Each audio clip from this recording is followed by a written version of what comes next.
Hello everyone, आज हम लोग जो आपकी एमपी आरईयू की वैकेंसी है उसकी फॉर्म फिलिंग करने वाले हैं और मैं आपको स्टेप बाय स्टेप यहाँ पर बताने वाला हूँ कि कैसे आपको फॉर्म फिल करना है ताकि आपके फॉर्म में कोई भी गलती ना हो जाए। तो सबसे पहले आप देखेंगे यार कि जो आपका एमपी आरईयू जो आरईयू की जो पोस्ट है यहाँ पर आपका जो एमपी का जो एम्प्लॉयमेंट बोर्ड है वहाँ पर आपका रजिस्ट्रेशन होना चाहिए। ठीक है, तो वहाँ पर रजिस्ट्रेशन करने के लिए आप एमपीईएसबी की जो आपका कर्मचारी चयन मंडल है इसकी वेबसाइट पर जब आप देखेंगे तो उम्मीदवार प्रोफाइल में आपको ये दिख जाएगा। तो प्रोफाइल पंजीकरण फॉर्म आपको दिख जाएगा। तो इस फॉर्म पर जब आप क्लिक करेंगे तो क्लिक करने के बाद जो है यहाँ पर आपसे पूछेगा कि आपके पास पहले पंजीकृत प्रोफाइल थी या नहीं थी। तो मैंने अभी कर रखा था तो मैं हाँ कर दूंगा। अगर आप नहीं करते हैं जैसे, तो जब आप नहीं पर क्लिक करेंगे तो यहाँ पर आपको क्या आ जाएगा, इस तरह से इंटरफेस आ जाएगा। तो आपका मोबाइल नंबर डालना पड़ेगा आपको और ईमेल एड्रेस डालना पड़ेगा और ओटीपी करके फिल करके आपको एक आईडी मिल जाएगी।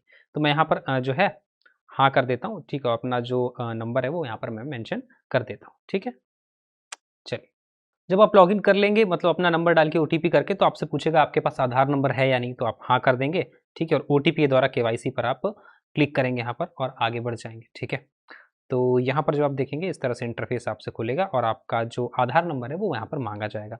तो अपना आधार नंबर आप भर देंगे। ठीक है, मैं यहाँ पर आधार नंबर अपना भर देता हूँ और ये बॉक्स पर आप क्लिक कर देंगे। बाकी कैप्चा डालेंगे 5611 हो जाएगा और यहाँ पर जनरेट ई केवाईसी ओटीपी पर क्लिक कर देंगे। ठीक है, तो आपके मोबाइल रजिस्टर्ड मोबाइल नंबर जो भी आधार से होगा वहाँ पर एक ओटीपी आएगा। तो जो भी आपका मोबाइल नंबर है वहाँ पर ओटीपी आ जाएगा और ओटीपी आप यहाँ पर फिल कर देंगे। मैं चेक कर लेता हूँ एक बार। ओटीपी भरने के बाद ये बॉक्स पर आप क्लिक कर देंगे और यहाँ पर गेट डिटेल्स पर क्लिक कर देंगे। ठीक है, तो जैसे ही आप ये ओटीपी भरेंगे और आपका एक जो पेज है वो यहाँ पर ओपन हो जाएगा।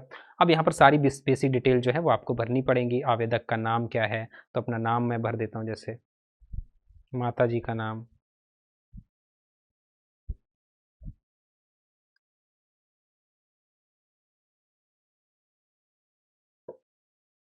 ठीक है, आपकी जन्म तिथि जो भी आपके 10th के मार्कशीट के अनुसार आपकी जो डेट ऑफ बर्थ है वो डेट ऑफ बर्थ यहाँ पर आपको क्या करनी है, फिल करनी है। ठीक है, यहाँ पर डेट ऑफ बर्थ भी आप फिल कर देंगे जो भी आपकी होगी। ठीक है, क्या आप मध्य प्रदेश के मूल निवासी हैं? अगर हैं तो हाँ, नहीं है तो नहीं कर देंगे। ठीक है, उसके बाद अपना जेंडर आप सिलेक्ट करेंगे, पुरुष या महिला जो भी हैं। अपनी श्रेणी आप सिलेक्ट करेंगे, अनरिजर्व में आते हैं। अगर आप अदर स्टेट के हैं तो अनरिजर्व में ही आपको फाइट करनी पड़ेगी हालांकि। ठीक है, क्या आपका जो हाईएस्ट क्वालिफिकेशन है वो है, तो आपका जो भी यूजी पीजी जो भी है आप उसको भर देंगे। ठीक है, निवास कहाँ आप रहते हैं, गांव में रहते हैं या शहर में रहते हैं, वो आप भर देंगे। ठीक है, उसके बाद अगर आपका दिव्यांग ठीक है तो वरना नहीं कर देंगे यहाँ पर। ठीक है, उसके बाद आपका वैवाहिक स्थिति क्या है, क्या आप विवाहित हैं, आप मैरिड हैं, तो हैं तो हाँ वरना नहीं कर देंगे। ठीक है, उसके बाद आपका जो पता है वो लिखेंगे आप। ठीक है, पता लिखेंगे आप।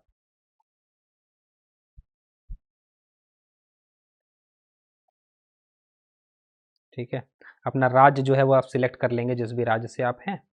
ठीक है, वो सिलेक्ट आप यहाँ पर कर लेंगे और अपना शहर वगैरह यहाँ पर आप सिलेक्ट कर देंगे। ठीक है, चलिए डन। पिन कोड आपके शहर का जो भी है वो डाल देंगे, मोबाइल नंबर अपना डाल देंगे, ईमेल अगर है तो डाल देंगे। ठीक है, आवेदक के शरीर का स्थायी पहचान चिन्ह, कोई आपकी मार्किंग है अगर आपकी शरीर पर, तो यहाँ पर आप भर देंगे। ठीक है, कोई आपके शरीर पर अगर मार्किंग है तो आप यहाँ पर भर देंगे। कह रहा परीक्षा कक्ष में प्रस्तुत किए जाने वाले बाला फोटो युक्त पहचान पत्र। अच्छा अच्छा, मूल आधार कार्ड की परीक्षा केंद्र में प्रवेश के लिए मान्य। वोटर आईडी आप चाहते हैं, आधार कार्ड चाहते हैं, आधार कार्ड जो भी आप करेंगे उसको सिलेक्ट कर देंगे। ठीक है, सिलेक्ट कर दिया आपने। यहाँ पर आगे चलेंगे। यहाँ पर आधार कार्ड सिलेक्ट कर लिया है और उसका नंबर यहाँ पर आ जाएगा, आपकी फ़ोटो आ जाएगी और यहाँ पर क्या करेंगे, पंजीकृत करें पर क्लिक कर देंगे। ठीक है, अच्छा बॉडी आइडेंटिफिकेशन ज़रूरी है आपका करना। ठीक है, तो जो भी आपका बॉडी पर आपका जो भी मार्क है उसको क्या कर देंगे आप यहाँ पर, उसको आप सिलेक्ट कर देंगे। ठीक है, तो यहाँ पर देखेंगे जो भी पहचान है। ठीक है, जो भी आपका निशान है वो आप फिल कर देंगे और यहाँ पर पंजीकृत पर क्लिक कर देंगे। ठीक है, तो इस तरह से आपका जो है पंजीकरण हो जाएगा।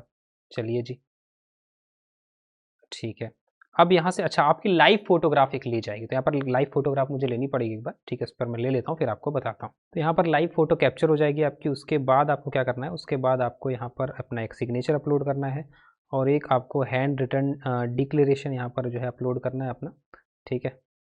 कायदे से हिंदी में लिख लीजिएगा, तो मेरे पास पड़ा हुआ था तो मैं इसको कर रहा हूँ, ठीक है, क्योंकि मुझे तो यहाँ फॉर्म अप्लाई नहीं करना है, तो इसको आप हिंदी में करके कर लीजिएगा। जो यहाँ पर दे रखा है हिंदी इंग्लिश में किसी भी लैंग्वेज में आप कर सकते हैं, ठीक। चलिए उसके बाद यहाँ पर सिग्नेचर और हैंड रिटन सारी चीज़ें अपलोड हो गई, आप अपलोड कर देंगे इनको एक बार। यहाँ पर मैंने अपना जो डिक्लेरेशन है, सिग्नेचर है, फ़ोटो वगैरह सब कर दिया। यहाँ पर आपको जन्म तिथि के लिए आपका हाई स्कूल का जो मार्कशीट है वो भी अपलोड करना पड़ेगा, ठीक है। 150 KB के आसपास उसका साइज़ जो है वो होना चाहिए। यहाँ पर मैंने अपलोड कर दिया है। बाकी आप अगर अनुसूचित जाति जनजाति यानी पिछड़ा वर्ग से आते हैं तो यहाँ पर अपना कास्ट सर्टिफिकेट अपलोड कर सकते हैं। अगर दिव्यांग है तो अपना जो डिसेबिलिटी सर्टिफिकेट है वो भी अपलोड कर सकते हैं, ठीक है। और यहाँ पर डिटेल को सबमिट कर सकते हैं, ठीक है। जैसे आप सबमिट डिटेल करेंगे ऐसा फॉर्म आपका आ जाएगा इंटरफेस इस तरह सा। इसको नीचे स्क्रॉल करेंगे और प्रिंट प्रोफाइल रिसिप्ट पे आप क्लिक करते हैं तो आपका ये जो पोर्टल वाला जो आपका रोजगार पोर्टल वाला है ये आपके लॉगिन हो जाएगा। अब इस नंबर के तहत द्वारा आप अपना क्या करेंगे, फॉर्म भर पाएंगे, ठीक है। चलिए अब चलते हैं फॉर्म भरने की तरफ। तो PSB की ऑफिशियल वेबसाइट पर आप जब जाएंगे, ठीक है, तो यहाँ पर आप क्या करेंगे, यहाँ पर ऑनलाइन फॉर्म पे क्लिक करेंगे। ऑनलाइन फॉर्म पे क्लिक करने के बाद आपको यहाँ पर क्या दिखेगा, आपको यहाँ पर इस तरह से इंटरफेस दिखाई देगा। तो यहाँ पर स्क्रॉल करेंगे तो यहाँ पर आपको समूह कृषि विस्तार अधिकारी का दिख जाएगा। तो यहाँ पर आपका ऑप्शन आएगा आवेदन करें, ठीक है। तो इस पर क्लिक करेंगे आप। यहाँ पर आप जो है डिक्लेरेशन पे क्लिक करेंगे और आगे बढ़ेंगे, ठीक है। यहाँ पर आपका जो है पंजीकरण क्रमांक मांगेगा। तो मैं जो भी आपका पंजीकृत किया था रजिस्ट्रेशन उसको मैं यहाँ पर क्या करता हूँ, मेंशन कर देता हूँ, ठीक है। Just a minute. चलिए यहाँ पर वो जो क्रमांक है वो यहाँ पर मेंशन कर दिया जाएगा, ठीक है। और आपकी डेट ऑफ बर्थ यहाँ पर पूछी जा रही है तो अपनी डेट ऑफ बर्थ भी आप क्या करेंगे, यहाँ पर मेंशन कर देंगे, ठीक है। ये मेंशन कर दी मैंने डेट ऑफ बर्थ और ये मैंने कर दिया यहाँ पर। चलिए डन। उसके बाद आपका कैप्चा में जो दे रखा है उसको फिल कर देंगे 6511 और स्थापित कर आगे बढ़े पर क्लिक कर देंगे, ठीक है। तो इस तरह से आपका फॉर्म जो है ओपन होकर आ जाएगा, जो भी आपने पंजीकरण किया था। और नीचे स्क्रॉल करने के बाद आगे बढ़ाएं पर क्लिक कर देंगे, ठीक है। आगे बढ़ाएं पर क्लिक करने के बाद जो है आप यहाँ पर पूरा फॉर्म आपको दिख जाएगा, एड्रेस दिख जाएगा, डिक्लेरेशन दिख जाएगा। और हाँ, अगर आपकी पात्रता के अनुसार आप भूतपूर्व सैनिक, दिव्यांग या जो भी चीज़ें हैं तो आप जो है क्लिक कर देंगे। यदि आप किसी विशेष वर्ग में नहीं आते तो एक्स पर क्लिक कर देंगे। तो मैंने एक्स पर क्लिक कर दिया है। मध्य प्रदेश के स्थायी निवास के लिए आयु सीमा पर जो छूट अगर आप चाहते हैं तो उसके हिसाब से अपना देख लेंगे कि आप जो है राष्ट्रीय छात्र सेना में हैं, कैसी आयु की छूट लेना चाहते हैं, उसमें हाँ या नहीं अपने हिसाब से आप कर लेंगे पढ़ के, ठीक है। कि आप जो है मध्य प्रदेश शासन के अधीन आप छटनीशुदा कर्मचारी हैं या फिर आप भूतपूर्व सैनिक हैं, जो भी आप अगर हैं तो कर देंगे, वरना कोई बात नहीं।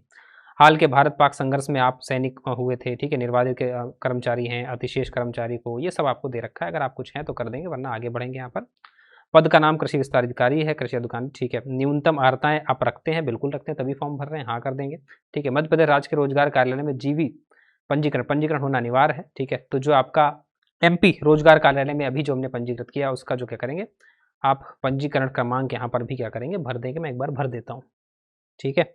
और पंजीकरण दिनांक जिस भी दिनांक वो आपने पंजीकृत किया है, जैसे मैंने आज किया तो यहाँ पर मैं भर देता हूँ। आज क्या डेट है, 3 जुलाई, ठीक है। चलो अगर नहीं हम करते हैं तो यू कैन नॉट अप्लाई, अगर आप नहीं करते तो अप्लाई नहीं कर सकते, तो हाँ करना पड़ेगा, ठीक है। यहाँ पर क्रमांक डालना पड़ेगा, दिनांक, चलो भाई, ठीक है। मैं कर देता हूँ यहाँ पर। आपका जो भी जिला है, मतलब जो भी आप पंजीकृत किए जिस जिले से, उसको आप यहाँ पर क्या करेंगे, भर देंगे,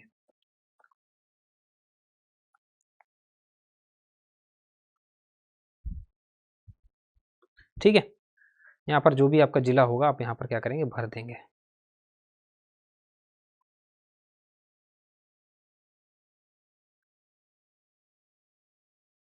चलो ठीक। फिर जो है आपका उल्लेखित विभाग पदवार न्यूनतम शैक्षणिक अर्हताएं व अन्य अर्हताएं को अपने अच्छी तरह से पढ़ लिया है तथा, हाँ बिल्कुल अच्छी तरह से पढ़ लिया है हमने, हाँ कर देंगे यहाँ पर, ठीक है। क्या आपके पास समग्र ID क्रमांक है, ठीक है, हाँ कर देंगे यहाँ पर। आवेदक का समग्र क्रमांक, अच्छा ठीक है, भर देते हैं यहाँ पर जो भी है। आपका जो भी समग्र ID है यहाँ पर आप भर देंगे, ठीक है। उसको जो भी आपका समग्र ID बना है तो आप क्या करेंगे यहाँ पर भर देंगे। जैसे मेरा नहीं बना मान लो तो मैंने इसे भर दिया यहाँ पर, ठीक है। बाकी परीक्षा का शहर आप यहाँ पर चुनेंगे प्राथमिकता, ठीक है, कि कहाँ कहाँ आप चाहते हैं। तो जो भी आप जहाँ भी पर भी चाहते हैं, ठीक है, उसको क्रम से क्या कर देंगे यहाँ पर चुन लेंगे, ठीक है, जैसे भी आप चाहते हैं। बहुत सारे ऑप्शंस यहाँ पर आपको मिल रहे हैं, ठीक है। तो जहाँ भी आप चाहते हैं आप क्या करेंगे यहाँ पर भर देंगे। चलिए यहाँ पर डिक्लेरेशन कर देंगे और ठीक है, उसके बाद आगे बढ़ाएं पे क्लिक कर देंगे। Please select exam. अच्छा, सारी सिटी जो है प्रेफरेंस आपको सिलेक्ट करने हैं। इंदौर को भर देते हैं, सेम नहीं होना चाहिए यहाँ पर, ठीक है। सागर सागर सेम हो गया है, जबलपुर हो गया है, ठीक है, कांडवा हो गया है, नीमच रतलाम हो गया है, रेवा हो गया है, रतलाम हो गया है, रतलाम हो गया है, रेवा हो गया है, सागर सतना सीधी हो गया है, ठीक है। कहाँ से लाएंगे भाई, उज्जैन, ठीक है। चलो आगे बढ़ा देंगे आप फॉर्म को अपने, ठीक है। इस तरह से आपका फॉर्म आ जाएगा। आप क्या करेंगे, कृपया आगे बढ़ने से पहले दस्तावेज को अपलोड करें। जो ग्रेजुएशन चाहिए ना, तो ग्रेजुएशन का आप यहाँ पर क्या करेंगे, अपलोड कर देंगे, ठीक है। यहाँ पर मैं अपलोड कर देता हूँ, डन हो गया मामला, ठीक है। यहाँ पर सबमिट डिटेल कर देंगे, ठीक। भुगतान नहीं हुआ है, ठीक है, अभी भुगतान हमको करना होगा। देखिए जो भी आपकी चीज़ें हैं वो आपका जो नंबर मांगा था वो आप अपना एमपी का जो भी रजिस्ट्रेशन है वहाँ का भरेंगे, ठीक है। मेरे पास नहीं था तो मैंने आपको भरने के लिए बता रहा हूँ खाली, तो ऐसे बता दिया क्या क्या भरना पड़ेगा, तो आप अपने हिसाब से ये सारी रजिस्ट्रेशन जो है भरेंगे, ठीक है। अब प्रोसीड टू पेमेंट पर क्लिक करेंगे। अच्छा, प्रिंट आउट प्राप्त करने के पश्चात ही शुल्क का भुगतान होगा, ठीक है भैया। चलो यहाँ पर हमने प्रिंट आउट प्राप्त कर लिया मान लो, ठीक है, प्रिंट आउट हमने प्राप्त कर लिया है। और उसके बाद क्या करेंगे, हम पेमेंट की तरफ बढ़ेंगे, ठीक है। चलिए चलिए ये पेमेंट की तरफ बढ़ेंगे आप, और यहाँ पर आ जाएगा आपका प्रोसीड टू पेमेंट, ठीक है। तो उसके बाद आपको क्या करना है, उसके बाद आपको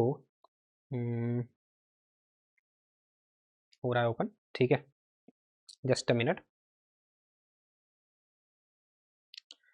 ये देखिए पेमेंट का ऑप्शन आ गया, तो जो भी पेमेंट का ऑप्शन होगा उस पर आप पेमेंट कर देंगे। मैं नहीं कर रहा हूँ क्योंकि मुझे फॉर्म नहीं भरना है। तो पेमेंट करने के बाद आपका फाइनल सबमिशन जो है फॉर्म का हो जाएगा, ठीक है। इस बात को आपको ध्यान में रखना है, ठीक है। देखिए भाई, ये टेलीग्राम चैनल है एग्रीकल्चर बाय परीक्षित सर। कोई भी डाउट अगर आता है, कोई भी, देखिए मैंने प्रॉपरली वो मेरे पास जो पंजीकरण नंबर था, प्रॉपर जो आपका आईडी बनती वो नहीं था, क्योंकि मुझे नहीं फॉर्म भरना था। तो आप जो प्रॉपर नंबर है वही डालेंगे, ध्यान रखेंगे। मैं सिर्फ ये आपको बता रहा हूँ कि क्या क्या स्टेप आपको करने, कैसे फॉर्म भरना है, ठीक है।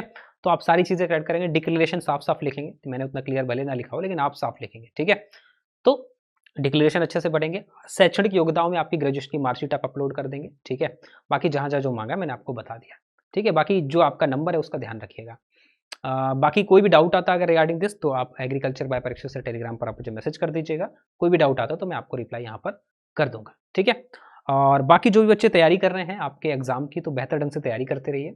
और बहुत सारी चीज़ें हैं, कम समय मुझे पता है आपके पास कम है, कंप्लीट करना है सिलेबस, ठीक है। तो अगर आप सिलेबस को रैपिड फायर मोड में कंप्लीट करना चाहते हैं, सारी क्लासेस चाहते हैं रिकॉर्डेड फॉर्म में, तो आपको ये एक बैच मिल जाएगा मध्य प्रदेश आरएयू का, जो प्री रिकॉर्डेड है। मतलब सारी चीज़ें इसमें रिकॉर्डेड है, कुछ कुछ आपको लाइव भी मिलेंगी, लेकिन सारी चीज़ें मोस्टली रिकॉर्डेड यहाँ पर है।